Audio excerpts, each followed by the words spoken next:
तर नमस्कार मित्रांनो. सरकारने आता मराठा समाजाला आरक्षण देण्याचा निर्णय घेतलेला आहे. पण हा निर्णय हैदराबादी गॅझेटियरमधून घेतलेला आहे. हैदराबादी गॅझेटियर नक्की हे काय आहे तुम्हाला माहीत आहे का?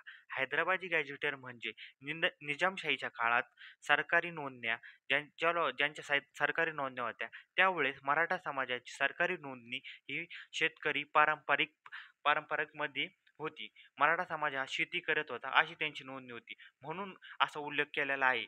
आरक्षणचा आता हाच पुरावा राहणारे ठोस म्हणजे हैदराबादी गॅझेटियर, ज्यामध्ये निजामशाहीच्या काळामध्ये लिहिलेलं आहे, की मराठा समाज हा शेतकरी म्हणून उल्लेख मराठा समाजाचा त्या निजामशाहीच्या काळामध्ये उल्लेख आहे.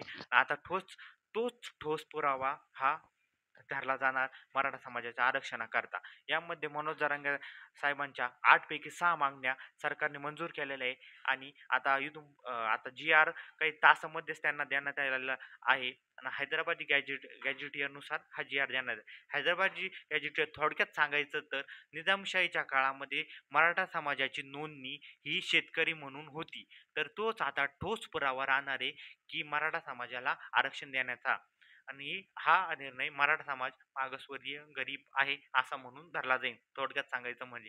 आणि याच्याविषयी आणखीन तुम्हाला माहिती मी डिस्क्रिप्शन बॉक्समध्ये देतो. तुम्ही डिस्क्रिप्शन बॉक्स उचका. त्याच्यामध्ये सविस्तर तुम्हाला मी माहिती लिहून देतो.